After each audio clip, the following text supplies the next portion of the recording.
সারা দেশে অরাজকতা শুরু হয়েছে, এই দেশের সব বিশৃঙ্খল অবস্থা তৈরি হয়ে গেছে। ডক্টর মোহাম্মদ ইউনূস এই ছাত্রদেরকে আর ব্যবহার করতে পারবে না। ব্যবহার করতে হলে এই দেশে কিন্তু আমি বলতেছি রক্তক্ষয়ী সংঘর্ষ অনিবার্য, এবং সেটা সেনাবাহিনী আজকে ওয়ার্নিং দিয়ে দিছে।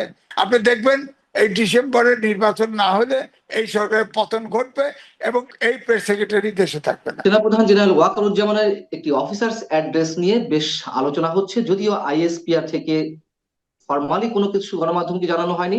পাশাপাশি ইশরাক হোসেনের মেয়র পদে বসা না বসা নিয়ে যে একটা তুমুল সংঘাতময় পরিস্থিতি, এইসব বিষয় নিয়ে আমরা আলোচনা করব। সরকার নতুন কোনো চাপে পড়তে যাচ্ছে কিনা এই বিষয়ে আলোচনার জন্য আমাদের সঙ্গে উপস্থিত রয়েছেন সিনিয়র সাংবাদিক এম এ আজিজ। সাংবাদিক এম এ আজিজ, আপনাকে স্বাগত জানাচ্ছি আমাদের অনুষ্ঠানে। ধন্যবাদ আপনাকে। কি মনে হয় যা কিছু গত 2 দিনে ঘটলো বা 3 দিন ধরে ঘটছে, সরকার কি নতুন ভয়ঙ্কর কোনো চাপে পড়েছে, নাকি সরকার তার যে চিন্তা ভাবনা সেভাবেই এগিয়ে যাবে? আপনার কি মনে হয়? ধন্যবাদ আপনাকে। সেনা প্রধান যে অ্যাড্রেস করেছে সারা বাংলাদেশে সকল ক্যান্টনমেন্টের অফিসার যুক্ত হয়েছিল, সেখানে তিনি শুরুতেই বলেছেন সারা দেশে অরাজকতা শুরু হয়েছে, অর্থাৎ তিনি বলেছেন এই দেশের সব বিশৃঙ্খল অবস্থা তৈরি হয়ে গেছে। আপনি জানেন যে এটা আমি বলছি 9 বছরে 250টা আন্দোলন হয়েছে, এবং সব মব জাস্টিস আকারে। সব আন্দোলনের নেতৃত্ব দিয়েছে এই ছাত্ররা বা এনসিপি বলতে পারেন। কোর্ট রায় দিল, নির্বাচন কমিশন আপনার ইশরাক হোসেনের মেয়র হিসেবে প্রজ্ঞাপন জারি করলো। এটা এলজিআরডি উপদেষ্টা মানেন না, তিনি বললেন 10 দফা দিলেন যে 10 দফা অনিয়ম, সেখানে অনিয়ম কিছু পাওয়া যায় না। আমার কথা হচ্ছে যে কোর্টের উপরে তো, আদালতের উপরে তো কিছু নাই, উচ্চ আদালতের উপরে তো কিছু নাই, অর্থাৎ এই নির্বাচন কমিশন একমাত্র উচ্চ আদালতের কাছে দায়বদ্ধ। এলজিআরডি মিনিস্ট্রিকে শুধু প্রজ্ঞাপন জারি দিয়ে করেছে, কিন্তু এলজিআরডি মিনিস্ট্রিকে ওত নেওয়ার কথা, কিন্তু আপনার নির্বাচন কমিশনকে এলজিআরডি উপদেষ্টা বা এলজি মিনিস্ট্রি চ্যালেঞ্জ করার কোনো সুযোগ নাই। তার যদি আপনার রায়ে যদি অসন্তুষ্ট হয় তাহলে আদালতেই তাকে ফিরে যেতে যাওয়া উচিত ছিল। সুতরাং এদিকে এলজিআরডি উপদেষ্টা আপনার সিটি কর্পোরেশন অফিস কিন্তু দখল করে রেখেছে, এখন আবার দখল যাইতে পারছে না, কারণ ঢাকাবাসী, উত্তর দক্ষিণ সিটি ঢাকাবাসী ইশরাক হোসেনকে মেয়র মেয়র হিসাবে ওত নেওয়া চায় এবং দায়িত্ব নিতে বলে। আপনার এদিকে করিডোরের ব্যাপারে আপনি দেখেন, করিডোর একটা জাতীয় ইস্যু, সেখানে আপনার করিডোর যখন দিচ্ছেন, সেনা বাহিনী হচ্ছে স্বাধীনতা সার্বভৌমত্বের প্রতীক, তারা জানে না, কিছু জানে না, অথচ আপনার জাতীয় নিরাপত্তা উপদেষ্টা বলছেন যে আর্মি, খলিলুর রহমান সাহেব, যে আর্মির সাথে বিস্তারিত আলোচনা হয়েছে। আসলে তো কোনো আলোচনা হয় নাই, কারণ আর্মি চিফ এই যে বক্তৃতা দিয়েছে সেখানে পরিষ্কার ভাবে বলেছে যে আর্মিকে, সেনাবাহিনীকে অন্ধকারে রেখে সকল জাতীয় ইস্যুকে হস্তক্ষেপ করা হচ্ছে। কিন্তু যারা বলছেন যে সেনাবাহিনী কেন সরকারের কাজে হস্তক্ষেপ করবে, তাদের এই কথার কি কোনো ভিত্তি আছে? না, দেখেন, তারা, আমি বলবো যে কিছু মাস মিডিয়া বাইরের থেকে কথা বলতেছে, ইতিমধ্যে শুরু করছে। হ্যাঁ, এখন আপনি বলেন, একটা অন্তর্বর্তীকালীন সরকার, যে সরকার 5ই আগস্টে যে গণঅভ্যুত্থান ঘটলো সেখানে সেনাবাহিনীকেও ডেকেছিল, সেনাবাহিনী যেভাবে আপনার এই গণঅভ্যুত্থানকে সমর্থন দেয় এবং শেষ পর্যন্ত 5ই আগস্টে পরিবর্তন ঘটে। এখন দেশে যে অরাজক অবস্থা, তো সেনাবাহিনী তো এই অবস্থায় চুপ থাকতে পারে না। সুতরাং সেনাবাহিনী দেশে যাতে বিশৃঙ্খল অবস্থা, একটা স্বস্তিজনক অবস্থায় ফিরে আসে, এটা তো এই দেশের জনগণ চায়। যে এই দেশে এখন যেই সরকার তো চালাতে পারছে না, আপনি দেখেন করিডোর দিচ্ছে, বন্দর দিচ্ছে, আবার দেখেন আপনার ওই বললো না, এই এই এই এই নিরাপত্তা উপদেষ্টা, আপনার হাই রিপ্রেজেন্টেটিভ, তিনি বললেন না 1800 জন অলরেডি রোহিঙ্গা মায়ানমারে যাবে, ফিরে যাবে, কিন্তু ফাইনালি হুম। এখন বলে যে পরিস্থিতি সেরকম নাই। আরে ওখানে যে আরাকানে যে বৌদ্ধ আছে, বৌদ্ধরা তো রোহিঙ্গার বিরুদ্ধে। আর এখানে আর্মি অনেক করিডোর বানাবেন, ওখানে তো করিডোর বানাবেন বলছে মানবিক করিডোর। এবং এই যে আপনার এই যে নিরাপত্তা উপদেষ্টা বললো যে আসলে এটা করিডোর না, প্যাসেজ। প্যাসেজ পৃথিবীতে যত জায়গায় এই ধরনের করিডোর বা প্যাসেজ দিয়েছে সব জায়গায় সেই দেশ শেষ পর্যন্ত আর্মি দখলে চলে গেছে।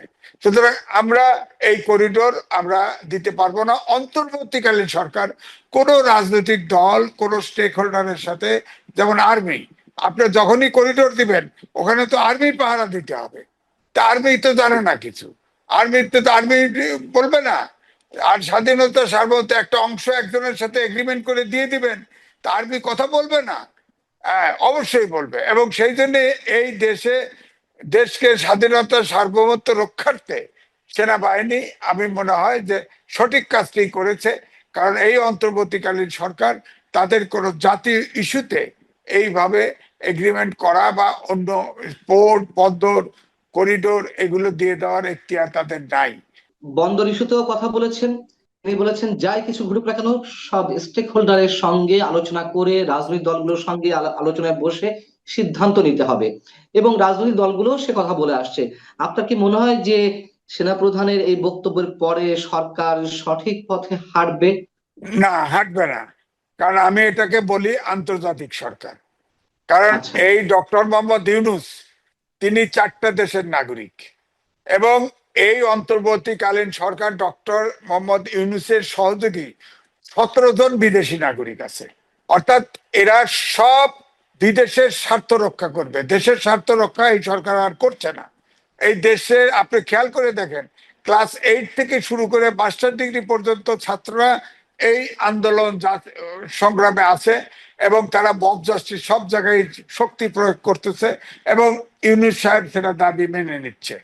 এই কারণে এই ছাত্ররা দেখেন এই জেনারেশন গ্যাপ 7টা 8টা ব্যাচ এই বিজ্ঞানের যুগে কোনো লেখাপড়ার দিকে একবারও তিনি বলেন নাই বাবারা তোমরা লেখাপড়াও করো, তোমরা সরকারও দেখভাল করো, প্রেশার গ্রুপ হিসেবে তো না, লেখাপড়া না, বলে উদ্যোক্তা হও, ব্যবসায়ী হইতে বলে, উদ্যোক্তা হও।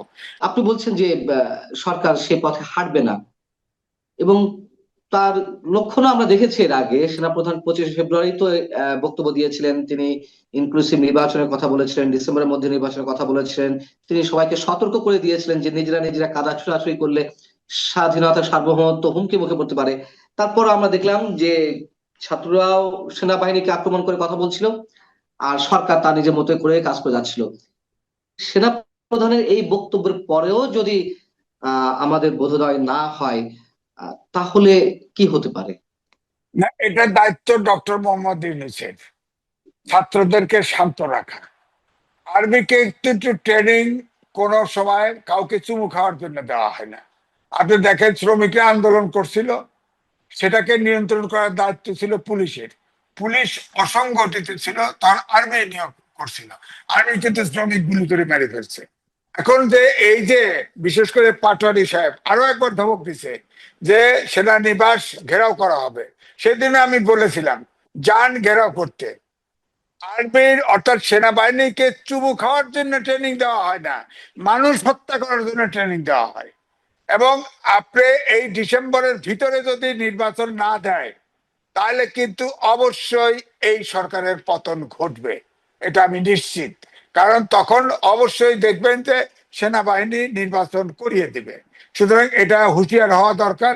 আমি মনে করি দেশে এই পরিস্থিতিতে সেনাবাহিনী উপযুক্ত সময়ে উপযুক্ত ব্যবস্থা দিয়েছে এবং সরকারের হুঁশ হওয়া উচিত। এখনই দ্রুত ডিসেম্বরের ভিতরে নির্বাচন দিয়ে দিলে আমার মনে হয় দেশ জাতিকে সেভ করতে পারবে এবং গণতান্ত্রিক পথে আমরা হাঁটতে পারবো। এটা ইউনূস সাহেব এটা করছে না। কারণ হচ্ছে যে সবাই, আমার ধারণা এই অন্তর্বর্তীকালীন সরকারের একটা গ্রুপ আছে যারা আজকে বিশ্বের পরাশক্তিগুলোর স্বার্থ রক্ষার্থে এরকম একটা গোলযোগপূর্ণ অবস্থার সৃষ্টি করছে। আর ছাত্ররা তো ছাত্রই ছাত্ররা তাদের অনেক সময় অবুঝের মতো দেখেন প্রত্যেকটা ডক্টর মোহাম্মদ ইউনূস প্রত্যেকটা মিনিস্ট্রিতে ছাত্র বসায় দিছে। আপনার প্রত্যেকটা জায়গায় এই ছাত্র দেখেন, জি 52 সাল থেকে 24 সাল পর্যন্ত আপনার এই যে যত আন্দোলন, সব আন্দোলনে ছাত্ররা নেতৃত্ব দিয়েছে। কোন বলেন 24 সালে ছাত্রদের মতো এত বিতর্কিত কেউ হয়নি। যে বিতর্কিত এবং ছাত্ররা, আমরা প্রত্যাশা করেছিলাম জাতিটা রাইট পথে পরিচালিত হবে, কিন্তু এই ছাত্ররা কিন্তু, ছাত্রদের সংগঠন এনসিপি ছোট হতে থাকতেছে। আলটিমেটলি নির্বাচন পিছানোর উদ্দেশ্য হচ্ছে তারা যাতে সংগঠিত হতে পারে, কিন্তু তারা আরো ছোট হতে হতে নিজেরা দেখবেন বিলুপ্ত হয়ে যাবে।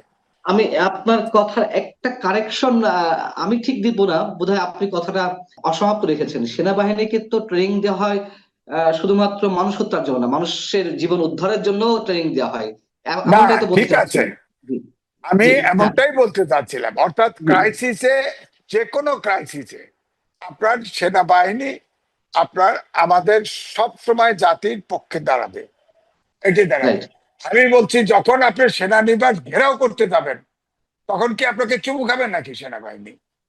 সেনাবাহিনী তখন কি করবে? আপনার সেনাবাহিনী যদি আক্রমণ করেন, তাহলে তো আপনার রক্ষা থাকবে না। এটা হিসেব করে কথা বলতে হবে। তারা তো এখন রাজনৈতিক দল করছে এনসিপি, রাজনীতিবিদের মতো বক্তব্য রাখতে হবে, কতটুকু বক্তব্য রাখতে পারে এবং কতটুকু পরিমাপ করে কথা বলতে হবে। তারা নিজেদের সরকার, ইউনূস সাহেব নিজেরা বলছে ছাত্র আমাকে নিয়োগ দিয়েছে। এখন ইলেকশন, এই এই নির্বাচন কমিশন নিয়োগ দিয়েছে তারা, তাদের 3জন ছাত্র উপদেষ্টা থাকা অবস্থায় নির্বাচন কমিশন নিয়োগ দিয়েছে, এই অন্তর্বর্তীকালীন সরকারের উপদেষ্টা নিয়োগ দিয়েছে।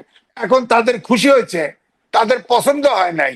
যখন 11 তারিখে, 11 মেতে যখন আওয়ামী লীগের কার্যক্রম নিষিদ্ধ করলো, তখন কিন্তু খুশি হয়েছে। এখন প্রশ্ন আসছে, এখনো পছন্দ হয় না।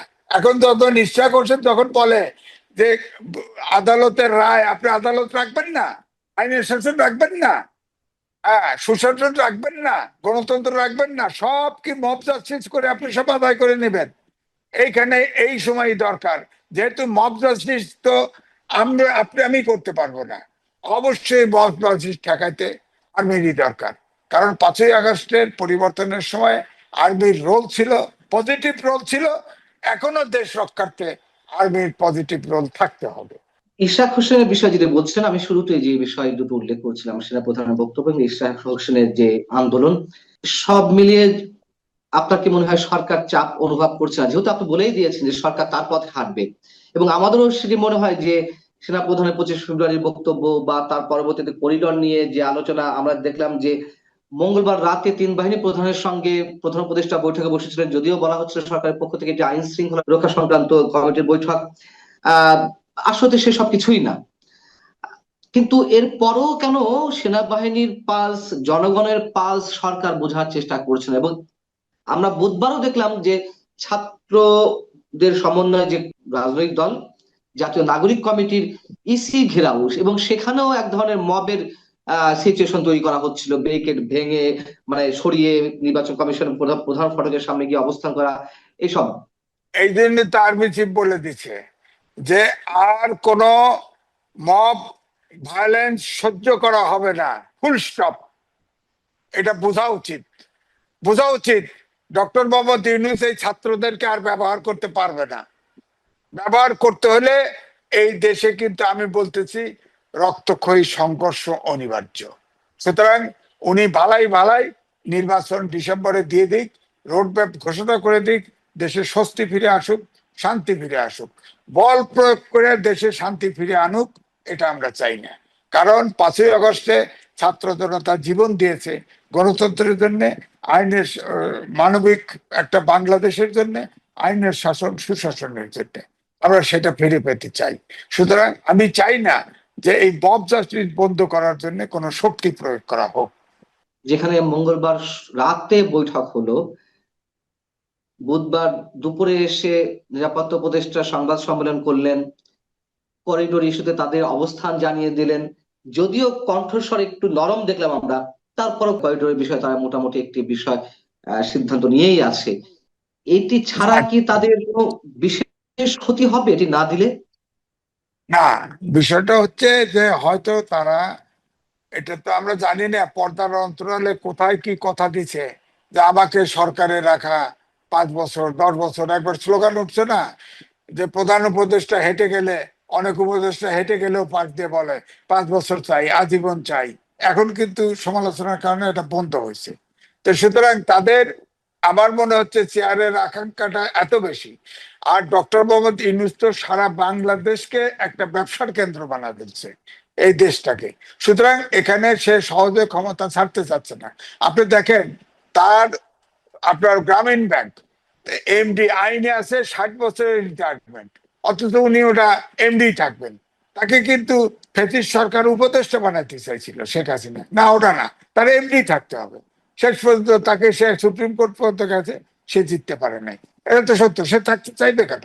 এবারেও সে ক্ষমতায়, আপনার সারা দেশে স্টারলিংক টিঙ্ক এনে সব ব্যবসা বাণিজ্য করতেছে।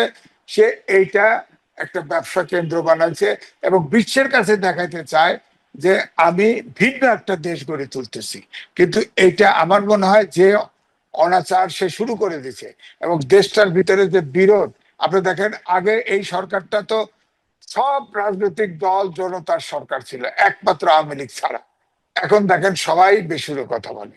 এখন এদের ভিতরে ঐক্য ভেঙে দিচ্ছে সে ক্ষমতায় থাকার জন্য। হয় সংস্কারের নামে খালি ডিলে করতেছে এবং ঐক্য ভেঙে দিচ্ছে। সুতরাং আমার মনে হয় যে সে ডিসেম্বরে এখন রোডম্যাপ দিয়ে নির্বাচন দিয়ে ক্ষমতা ছেড়ে দিক। আর না হলে যেভাবেই হোক না কেন এই দেশ বাঁচানোর জন্য তার উপরে শক্তি প্রয়োগ করা দরকার। এবং সেটা সেনাবাহিনী আজকে ওয়ার্নিং দিয়ে দিছে। এবং ডিসেম্বরের ভিতরে নির্বাচন না দিলে আপনার লক্ষ্য করবেন এই দেশের চেহারা পাল্টে যাবে। এবং 3 তারিখে আপনার যে বুধবারের দিন যে 3 বাহিনীর চিফের সাথে আপনার আপনার প্রধান উপদেষ্টা দেখা করেছিল, সেখানে কিন্তু সমাধান হয় নাই, সেখানে অবশ্যই টের পাইছে। এই জন্যই কিন্তু এই যে আপনার খলিলুর রহমান সাহেবের সুর নরম হয়েছে, যে এখন ইচ্ছা করেই করিডোর দিয়ে ফেলবে চুপে চুপে, তলে তলে আরাকান আর্মির সাথে। আর তারা কি করছে বলেন? করিডোর দিবে, আরাকান আর্মির সাথে তারা চায় নাই। আবার সামরিক জান্তা কিন্তু ঠিকই ঠিকই কিন্তু আপত্তি দিয়েছে, লিখিত আপত্তি দিয়েছে যে তাদেরকে এই করিডোর দেওয়া যাবে না। আরে তাদের সাথে যুদ্ধ হচ্ছে, এখানে চীন ইনভলভ, এখানে ভারত ইনভলভ, এখানে আমেরিকা ঢুকতে চাচ্ছে। আপনি মানবিক সাহায্য দিবেন, আপনি এয়ারড্রপ করে দেন, আপনি সমুদ্র পথে দেন, চীনের মাধ্যমে দেন, ভারত দিয়ে দেন, বহু জায়গা তো আছে। আপনি কেন বাংলাদেশকে পছন্দ করেন? বাংলাদেশে এমনি তো 8 কোটি রোহিঙ্গা আসছে, প্রতি মাসে আরো 6,000 করে আসতেছে, এবং এটা বাচ্চা দিয়ে 12 কোটি হয়ে গেছে। আমাদের দেশ ঘনবসতি দেশ। এবং এছাড়া আপনি খেয়াল করে দেখেন, সেই চিটাগাং থেকে হিলট্যাক্স থেকে শুরু করে শেরপুর পর্যন্ত সব পাহাড়ি অঞ্চলে সনাতনী ধর্মের লোক সব খ্রিস্টান বানায় ফেলতেছে। এই জন্য ভবিষ্যৎ প্ল্যান আছে আপনার আরাকান, আমাদের 3 হিল ডিস্ট্রিক্ট, তিব্বত, মিজোরাম, এইসব মিলে একটা খ্রিস্টান রাষ্ট্র তৈরি করার। এখন সেই ট্র্যাপে এখানে এই অন্তর্বর্তীকালীন সরকারের মধ্যে আমেরিকান সিটিজেন বেশি। সুতরাং তারা বোধহয়, আমার মনে হয় এই পরাশক্তির এই ট্র্যাপে পড়ছে এবং তারা এই করিডোর দিচ্ছে। এবং আপনি দেখেন মিশর, সিরিয়া, আপনার ইরাকে নো ফ্লাই জোন, সব জায়গায়, যে সব জায়গায় করিডোর দিচ্ছে সব জায়গায় কিন্তু আপনি আর্মি আসন। আপনি দেখেন আপনার আপনার এয়ারপোর্ট, আপনার আমাদের পোর্ট দিচ্ছে, পোর্টের পাশে জায়গা নাই। পোর্ট কি করবে? ওটা তো আধুনিক পোর্ট।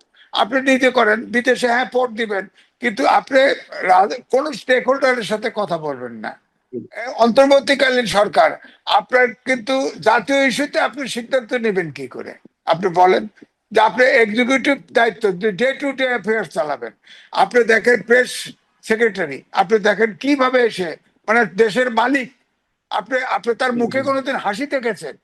কোন ডেরার ভিতরে ছিল, গুহার ভিতরে ছিল, আসছে, কোনোদিন হাসিয়ে কথা বলে না, একটা হাসি তার চোখে দেখেন নাই।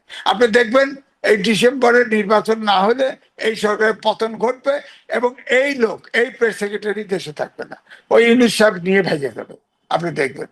তো সুতরাং আমি বলবো এখনো সময় আছে, দেশটা নির্বাচন দিক, এখনো রাজনীতিবিদ দেশ চালাবে, গণতান্ত্রিক পথটা সুগম করুক, এটা ইউনূসের বুদ্ধি হোক।